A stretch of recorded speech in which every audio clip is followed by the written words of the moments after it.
Sengo ezaka ya biso koyeba ke boza ebele liboso ya poste téléviseur na bino pona kolanda magazine BNB. BNB, magazine de l'information et communication générale.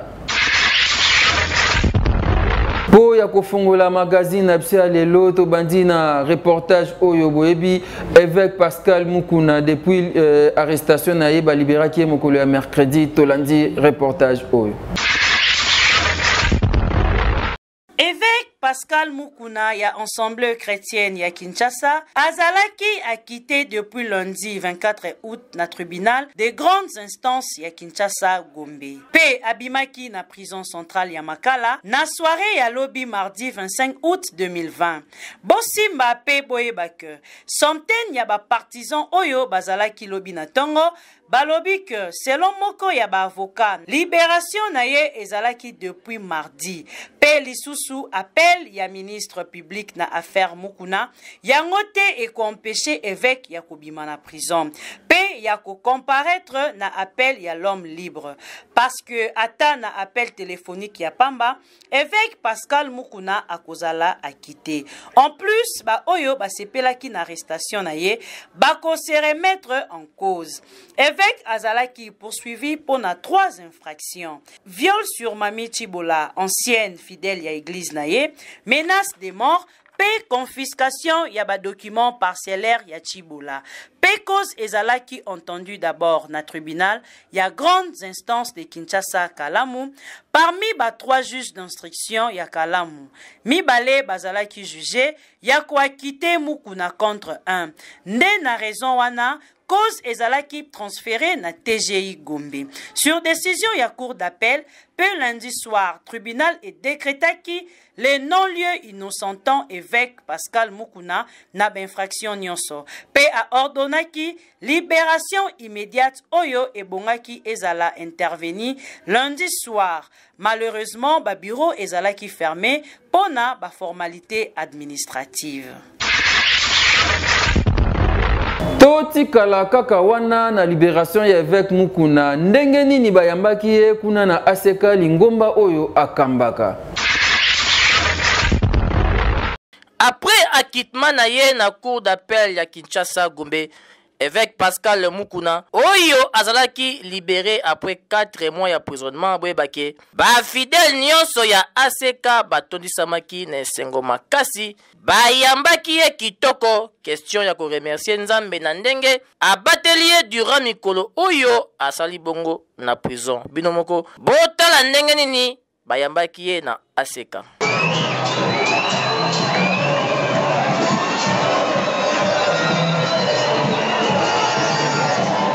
En tout cas, et sali bien makasi comme on a ndenge ba fidèle ba moni Pascal Mukuna azongeli bango en bonne santé. Tokoli ka ete na mikolo za koya ba kilt e kotoka déjà na ACK.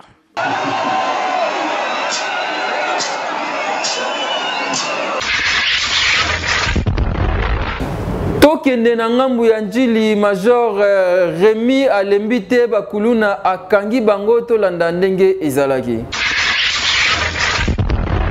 Major Rémi Malalaise na ba élément na ye ya Souciati ya Mbata na Njili quartier 1 bakangaki ben civique oyo bozali komona na bilili bakotelaki 2 familles na kati ya ndaku babuki bayibi babeti bakati bapota pe basali makambo nyonso ya mabe oyo basengelaki kosala.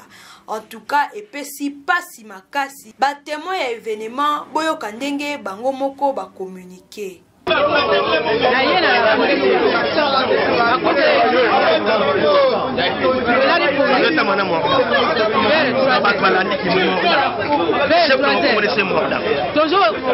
maquiller na porte. Ngala zaki na quatre chambre pour papa a zéro ouvert. Batuli nani? Bango balobi la police. Ngata na yoki boy na lamuki. Na ba menace wana na subi. Na komi kolenga mbala moko babomi porte bakoti babari menace na bambeli ngabla likamoni mbala moko bake kozwa mwana ngali koso olebisanga mpona maloba mwana ngali koso babali kobeta bozobeta likamoni oyebisa biso likamoni kosala babali kobeta tata bana motoba beta ngabla likamoni naloba babikaka muno timbangu ozawa wani ozotanga kombo coup de pied na télé babusu bazokobeta mwana babusu bakoli la chambre. Longonya na yo Major Rémi Malalese pe équipe mobimba ya Susiat ya Mbata ya Njili quartier 1 pona mosala kitoko oyo bozali kokoba kosala na kotia maboko na ben civique oyo bazali ko déranger population ya Tchangu. Batu ya boye lokola bakangami esengeli ba répondre na ba acte na bango na justice. Population ya Kingantoko kuna na Mongafula bazolela kozanga mai pe lotiliki. Population ya quartier Kingantoko na arrêt Croix-Rouge na commune ya Mongafula oyo bazo souffrir na mai pe courant pe insécurité oyo ezo régner na coin ya capitale oyo pe bazana esengo ya komona bakondi ndenge balancer ba travaux na nzela na bango na micro ya BNB Mag boyoka communication oyo awa tozana pasi ya mai wapasi ya mai siko tokomi kuti kodimile mwa mukie ndenge o bakoti batongi bandako minene bakomi kofungola ba forage ndeso sunga biso bango moko pe kaka oyo bazwili biso mwa nini opoto tia bakotisa courant tomona éclairage oyo na bato batongi bandako minene bakotisaki na bandako na bango nde yango ezopesa biso éclairage. Bana ya quartier Kingantoko na Mongafula bazo senga implication ya ba autorité po bango pe basepela bavanda na kimia ndenge ba quartier mususu ezali. Tangu bana Mongafula bazolela mai pe courant kuna na ngambo ya makala bango moko population bakomi komisalela ba pont. Population ya commune ya Makala, plus précisément na avenue Bindungi, basalaki récolte ya fonds entre bango pour la réhabilitation ya pont. Boyoka communication na bango. Pont depuis opposé boy. Biso ka ba jeune ni makasi na biso fort ne masanga lobi awa fa ba jeune ba tembongo ba sengisi mbongo ali décider pour oyo to ranger pour oyo tout le monde le cas soki moule beti mo to langa boy c'est bien je crois 11e mois 12e mois 10e mois to kembi bango bazolia na bana na bango bazomela basala effort pe ya kobongisa biso pese tozovanda po biso bito banyamati ya kovanda kote basalite ezali po biso pe tozoba bani corona za mboka corona ngo soya poani mpona basalite oyo seka biso tobakizengi tokufa na bamaladi oyo zama bamboka na biso oyo bayobongisela biso pe babongisa biso baterase ndenge nini tokoki pe kovivre na baparent na biso pe bana tokosenga kaka na ba autorité ya ville province ya Kinshasa pe particulièrement na ba député provinciaux ya commune ya Makala implication na bango na situation ya population ya coin oyo pambate baza na ba difficulté ebele pe na ba secteur mingi tika ete ba cri d'alarme oyo ekomela bino.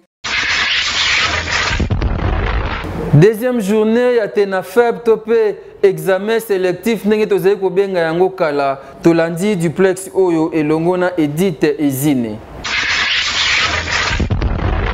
Merci na yo ndengo pesinga relé ya mokolo ya lelo ezali bongo deuxième jour topé journée ya suka o wapi ba finaliste ya école primaire bazali topé basilisi bongo test national de fin d'études primaires TENAFEB na Mukuse yango tozana esengo topé bango moko pe bazana esengo parce que après 5 mois ya confinement o ezalaki lié na pandémie o frappaki monde entier topé mboka la biso bazalaki na esengo mingi yango balobi na micro na biso ya BNB Mag boyoka bango ndenge ba réagir classe zongi to sal TENAFEB na biso à l'aise to pesi merci na bakonzi na biso nde bazongi classe to sepeli pende to passer ba première séance na biso nzambe nenga bateli biso confinement pe ndenge sili coronavirus Félix Zibisote, Zambaba Telbiso, Tina Souka, Topesi Kaka, Félix Antoine, merci.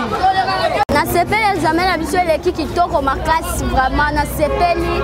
En tout cas na zongisi vraiment merci na président na biso nda sali totanga na pesi vraiment merci. Na sepeli vraiment makasi na zana esenga makasi.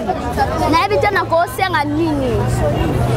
Na banzi bino moko boyoki réaction ya ba finaliste école primaire topé ya 6e primaire ndenge ba réagir. Yango topesi kaka merci. Na gouvernement congolais ndenge a reçu kozongisa ba activité scolaire malgré 5 mois de confinement o ezalaki lié bongo na pandémie ya COVID-19. Ezalaki ngai Edith Ezine na compte ya BNB Mag. Merci na yo na zongisi au plateau. Merci Edith Ezine pour na duplex oyo bo comprendre que ezaki deuxième journée ya Tenafep kalatoze ko benga examen sélectif pour na ba finaliste ya 6e primaire. Sika tokende ngambu ya Kisenso kuna wenje ezali te bandeko bakomi koteka na rail ya train bota la reportage oyo. Ezalaka malamu na commune kozala na esika ya kusomba biloko tope marché kasi awa na quartier Bikanga na commune ya Kisenso marché ezalaka te ba maman tope ba vendeur ba préféra koteka pene ya rail na ba difficulté ebele na micro ya BNB Mag boyoka ndenge nini balancer ba cri de détresse. Papa toteka na souffrance na poste na wanzarai. Papa tela poste papa toteka na train. Papa monte te na toteka fufawa. Papa tela poussete ba tiba onya funa malade. Na minicho papa toluka peta mutu mo papa ndeba osama ka ba vote papa asunga biso to ko voter ye. Atata ma terrain mo boye tokende kufanda. Bakonza wenze. Na ba soda ba leka e pesa na kala e pesa boye. To sala nini so pesite o memi ngam. Koteka ezali mabete kasi na ba condition ya boye. En tout cas, eza nango préférable te esika oyo soki na kidiba tra eleki ememio mutu na biloko na yo na yango tokosenga na ba autorité baluka solution na kosala atama wenze moko ya moke koto oyo na quartier Bikanga pona ko permettre population ya kwa oyo pe ba vendeur bateka pe ba somba na sécurité po ba oyo batekaka awa balobi bafutaka ba taxe nyonso ya wenze nzokande awa eza esika ya wenzete. Réaction ya ba chauffeur pambate ba taxe ekomi belé ba chauffeur baleli na duplex oyo elongo na Queen Malamba.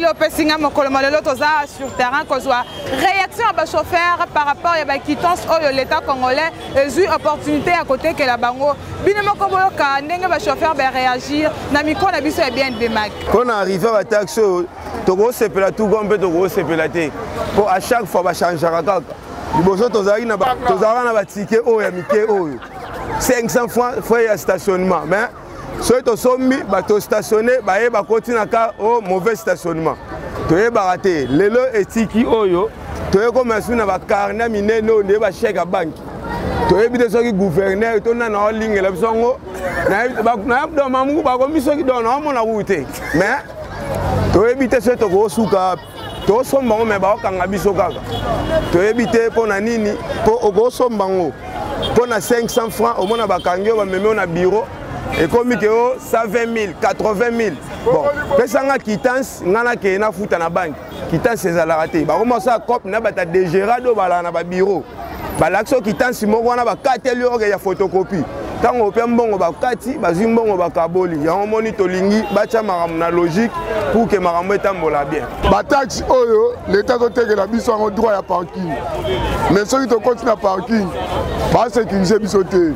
Bambongo nyonso futa oyo epa ekende so ebala te soki tosombi yango te ati na bato autorisation bazokanga apres tokokanga tosombi mikanda nyonso autorisation contrôle technique taxe tozosomba soki toyeba ntina nango te mbongo na biso nyonso tofuta tozoyeba yango te chauffeur mpe soko abeli tomona place mbongo eloko moko to ya salela biso bino moko qui réaction à chauffeur par rapport à la décision de l'État congolais qui est la quittance. Kasi to kosenga kaka na gouvernement ameka pe ko revoir kana bango plus d'explications sur ce dossier pour batu mingi bazo comprendre importance ya mbongo oyo bazo sengela ngote. Ezalaki ngai wa bino Queen Malamba na compte bien de Mac na zone c'est le plateau. Merci Queen Malamba. Tokenanga Mwanjili colonel bienvenue à Lobia Kolemba Bakulu nana miyibite botala ba oyakanga kili susu. Toujours dans le cadre ya combattre la population, na biloko na bango boyeba que le commandant ya district ya Tchangu, le colonel bienvenu azali kosala mosala kitoko oyo wapi botika. Na yebisa bino que azaki au four et au moulin lors y arrivé ya Martin Fayulu Madidi pe Adolphe Muzitu na boulevard Lumumba wana ti na aéroport Angeli. Le colonel bienvenu azalaki toujours lisu likolo ya lisu likolo ya ben civique oyo bayaka wana pona ko déranger population atiaki bango maboko. Mokonzi ya Tchangu, le colonel bienvenu asalaki mosala makasi kaka na samedi yango akangaki lisusu ben civique oyo bozali komona ebele boye misu pai lokola bataba oyo bameli sachet moya kobimisa yango ezali te bota ndenge bawangana bango bandimaka te nyonso oyo basalaka bawanganaka toujours kaka mokonzi ya Tchangu, le colonel bienvenu coup de chapeau na yo na mosala makasi ozali kosala tango nyonso ya koyeba ndenge nini ya kobatela population pe na biloko na bango mosala kitoko bana nyonso ya Tchangu balobi ya boye ezala te kaka yo le colonel bienvenu kotika bango te continue toujours kotraquer ben civique oyo ti na lifobo en fait que population a circulé librement. Tozongi lisusu na ngambo ya makala kuna tiyo ya mai ya Régie des Eaux tobokaki nzokande na makala bana bazana posa ya kosokola na piscine tala banjopulo bazobeta na libulu oyo esalamaki na makala. Libulu ya mai oyo bozomona na bilili eza koze na tiyo ya Régie des Eaux oyo etoboka na direction kimwenza na commune ya Makala entre avenue Kinzenzengo na avenue Masimanimba il y a de cela un an. Pe solution na likambo yango ezozwa mate population ya kwa oyo ba communiquer boye. Yo oyo pona kobongisa ce qui volonté ezali je ne pense pas que ça pour ya bané. C'est un problème de semaine ou bien de jours, mais il faut éviter. Si vous parlez de cacao, il faut éviter. Par considération, il faut en tout cas, soit bien charge à Rossal, ça vous fera au solide et à passer fort pour passer la tête de l'homme après Bambaya. Soki mutu akufi na virus yango okonje bayaka te bamona na te sala na bango kokanga bana bato olati kasi nini te bongo balata bakasi nini mamalari yango yo. En tout cas, bakonzi ya Régie des Eaux, libulu oyo ekomi mozindo makasi pe ekomi ko-constitué danger makasi pour la population ya coin oyo. Kasi soki bosali quelque chose avant que moto atiola awa pe akufa ekosala bien makasi. Mastasi ebetaki na Kinshasa bandeko bolanda non comment oyo.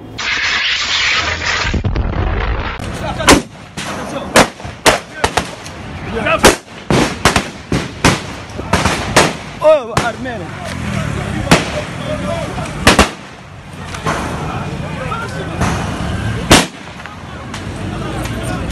Attention. On a kosukisa magazine na biso ya lelo tolandi page promotionnelle oyo. Le business a ses idées, FB International Agence a ses abonnés. Le fret Europe, RDC, a retrouvé son identité. Pour l'envoi de vos colis, bagages, véhicules et autres, courrier express à destination Kinshasa RDC, une seule agence, FB International. FB Business, et pas fils de ma scène, à un abiso kotozane. Maringa Septande. Allô? Maringa Septande, FB International. Na Kasavubu, c'est la Kasavubu. Ça va sauter na Kasavubu na Maringa wana. La sécurité de vos bagages sont assurées en un voyage rapide et à bon port, quelle que soit la quantité. Du déposage jusqu'à l'entreposage, FB International assure comme jamais. Alors jamais. Nous organisons des frettes aériennes et maritimes. Awana FB International Business. Biloko ekomaka peto zwaka. Ekomaka peto zwaka. Pour plus de contacts,